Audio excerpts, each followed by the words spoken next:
Hey guys, I know it's been a while since I've made like a strange fiction video, and though I've only made a few, it's something I want to continuously do. I've just had some issues with my mics and general willpower to do so. But the story I'm covering today is one of my absolute favorites, though I would categorize it as strange fiction and not really horror.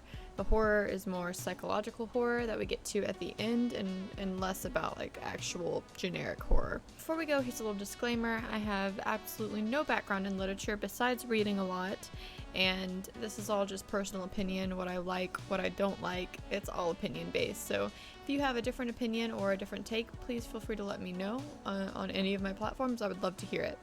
This story is called The Monster of Lake Lametrie. Sorry if I'm saying that wrong. And it was written in 1899 by Wardon Allan Curtis. And Curtis died in 1940 and was born in 1867. This is a journal-based story, so we learn the plotline based on a series of journal entries. So our narrator can be unreliable, they can change events to suit their narrative, so that is important to remember for the rest of the story. Our story starts with an intro written by James McLennigan, MD, PhD, explaining that the following journal entries follow some strange events that started 3 years ago. So I guess he went back and wrote a little entry into his journal. For the story, I'm going to refer to him as either narrator or James. That's important to take note of. I'm not going to call him McLennigan because I seem to not be able to get into the habit of doing so. The story takes off with the writer saying that he's always written in a journal and is doing it now because of the weird things that have been going on. He says there's a lake in the hills of Wyoming that has been rumors about weird creatures being in it, and that the lake will get really full. So picture, you got like some mountains like this. I don't know if you can see that, like that. And then there's a valley and the lake in the center. He says that sometimes the lake will fill up and then drain again, and on the shores will be like weird creatures and old skeletons, and he wants to go explore it. Apparently there was a guy named Father Lametrie, who we can assume the lake's named after, who says that the earth is hollow and there's a hole in the lake that leads to the center of the earth where all these prehistorical creatures are coming out of. So, like a journey to the center of the earth sort of thing. And our narrator James wants to go check it out. And here's a nice little paragraph about it. The lake and its surroundings are of volcanic origin, and not the least strange thing about the lake is that it is subject to periodic disturbances, which take the form of a mighty boiling in the center, as if a tremendous artesian well were rushing up there from the bowels of the earth. The lake rises for a time, almost filling the basin of black rocks in which it rests, and then recedes, leaving on the shores mollusks and trunks of strange trees and bits of strange ferns which no longer grow, on the earth at least, and are to be seen elsewhere only in coal measures and beds of stone. And he who casts hook and line into the dusky waters may haul forth ganoid fishes completely covered with bony plates. So James the narrator and his young friend Edward Framingham go on this journey to check out the lake and the mountains. Edward was going because he thought the hike would help his health. Apparently he suffers from severe indigestion and he thinks, this hike will help him. He doesn't have any scientific background or really any use to James that I can see besides an extra pair of hands. They find the lake, and by the lake is an old stone house that was abandoned by cliff dwellers, whatever that means. And they decide to stay there while they conduct their business. Now we get into the actual journal entries. All that before was the intro written by James. James collects plants, but Edward is doing a lot of fishing. They have a boat and mules, which I guess they brought up through the mountains. And Edward goes out into the middle of the lake to try to see how deep it is. He brings a 300-foot line and drops it into the center, and it doesn't touch the bottom. So he goes back to camp and collects all the rope and string and stuff that they find, and he makes a 500-foot rope. He drops it in the center and it doesn't touch the bottom. So they think that that's where the center to the earth is.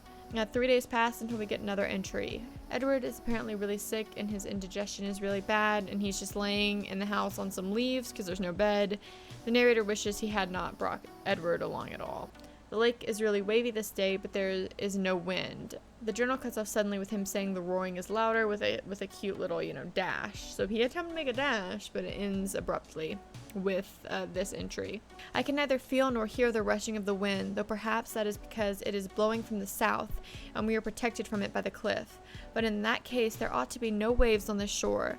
The roaring seems to grow louder momentarily. And then we have a cutoff. The next entry is dated for the next morning. He says, as he was writing, he heard a hissing sound that he thought was a snake, but when he turned around, it was water streaming into the stone house, hitting the fire. It was sizzling, and just as he noticed it, a bunch of water started to come in, flooding in. So he grabs Edward, and they climb up to the roof of the house, and they just stay up there and wait until the water rushes up about to the center of the house, so pretty high, and then all the water rushes down, and in the middle there's like a circular whirlpool, like a drain. Here's a nice paragraph I'll read to you.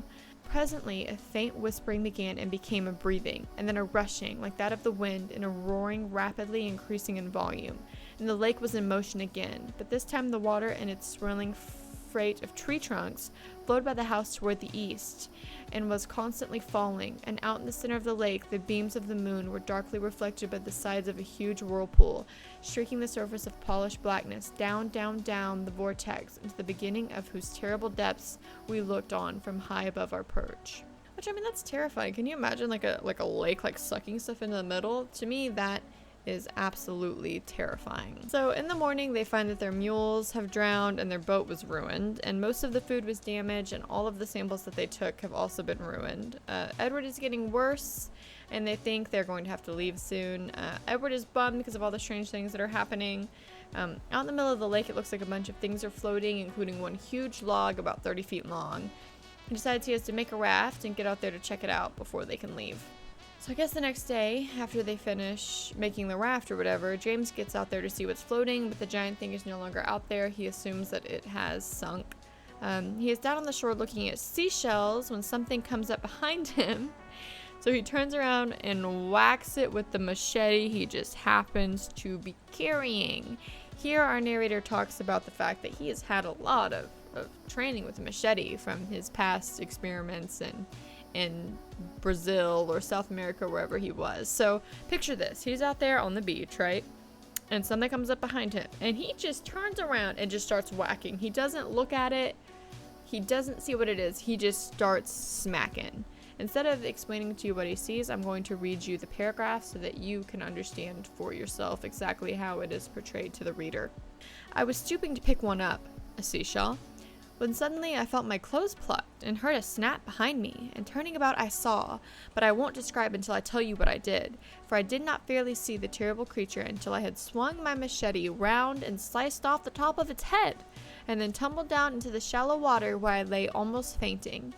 Here was the black log I had seen in the middle of the lake, a monstrous elasmosaurus, and high above me on the heap of rocks lay the thing's head, with its long jaws crowded with saber-like teeth, and its enormous eyes as big as saucers. I wondered that it did not move, for I expected a series of convulsions, but no sound of commotion was heard from the creature's body, which lay out of my sight on the other side of the rocks.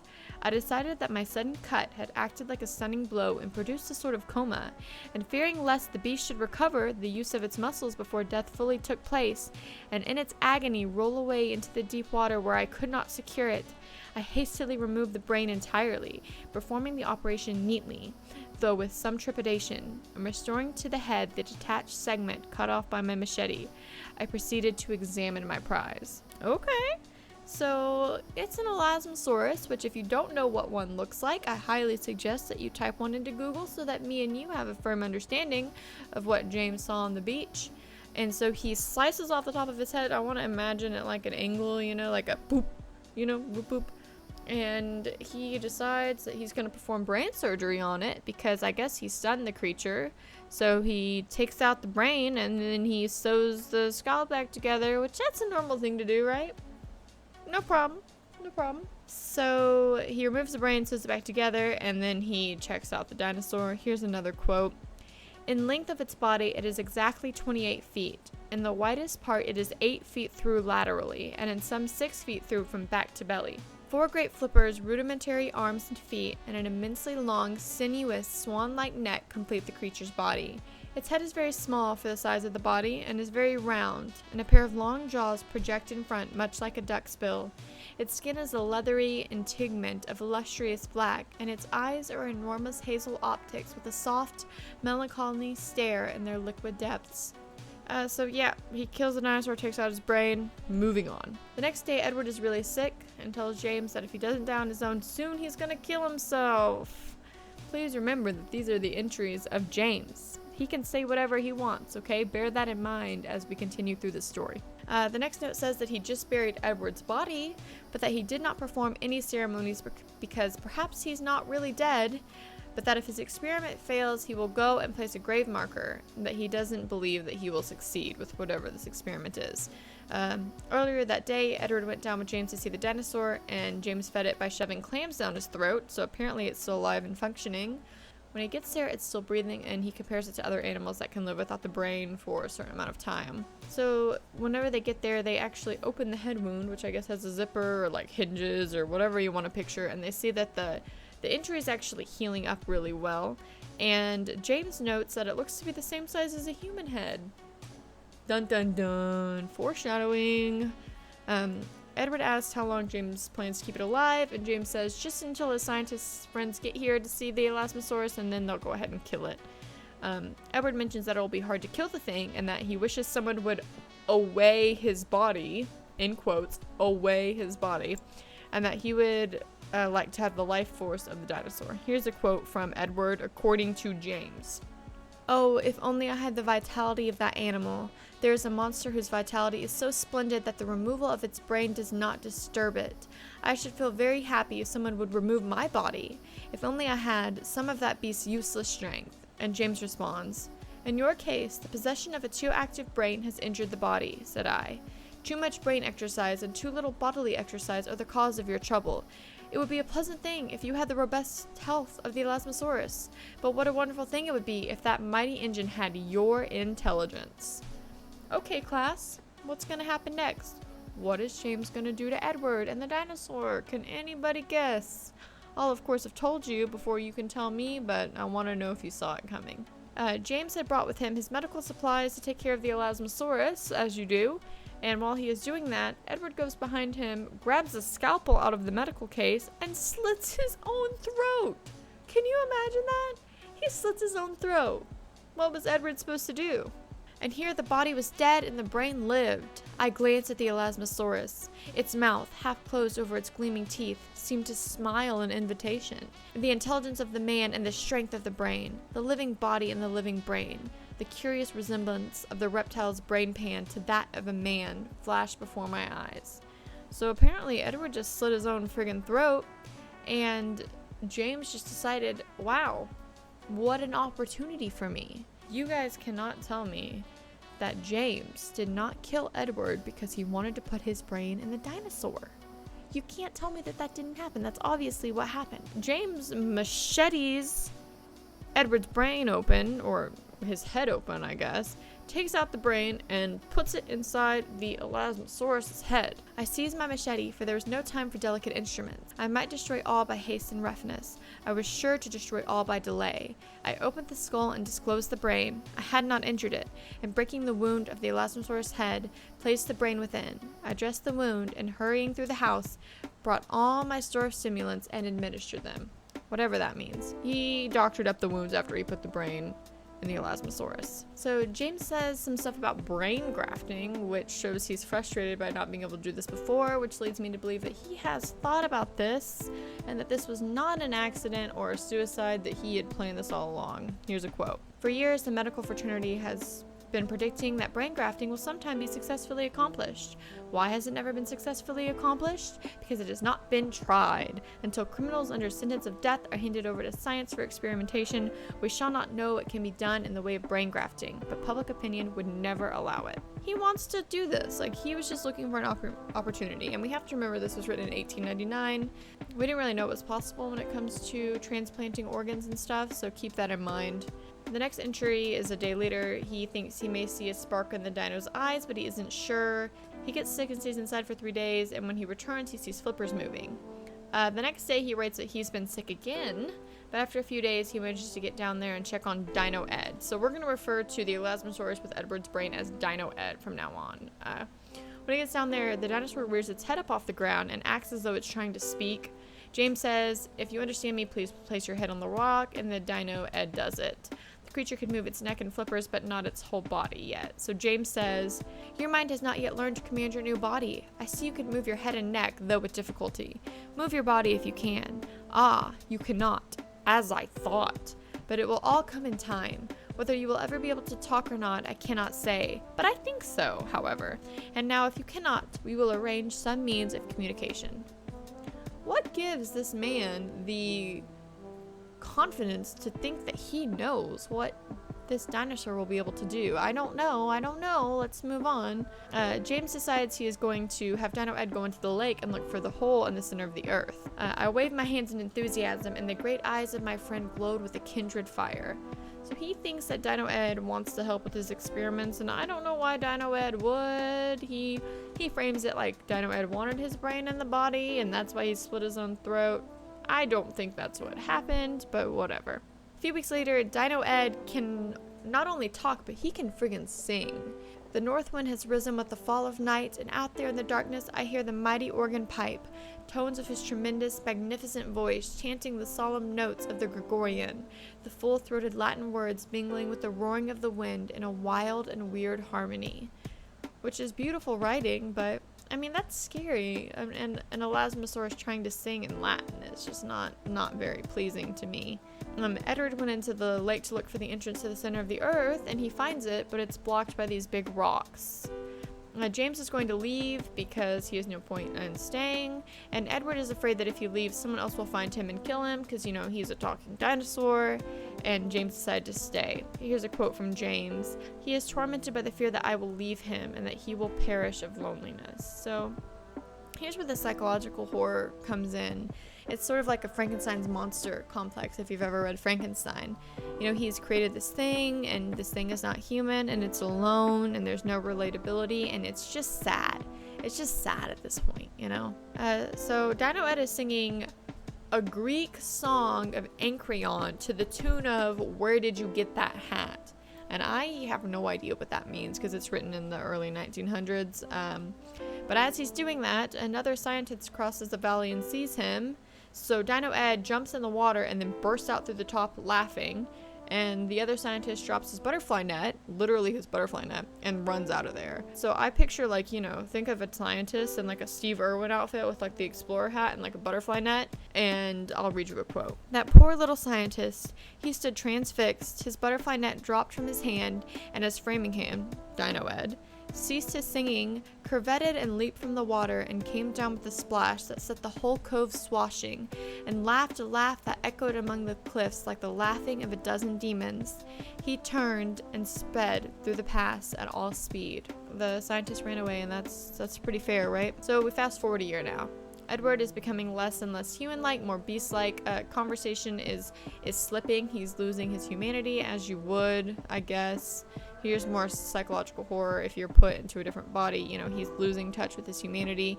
He's forgetting language. He's like speaking, you know, bluntly, incorrectly, small, weird phrases. No longer is his conversation such as educated man can enjoy, but slangy and diffuse with iterations concerning the trivial happenings of our eventful life.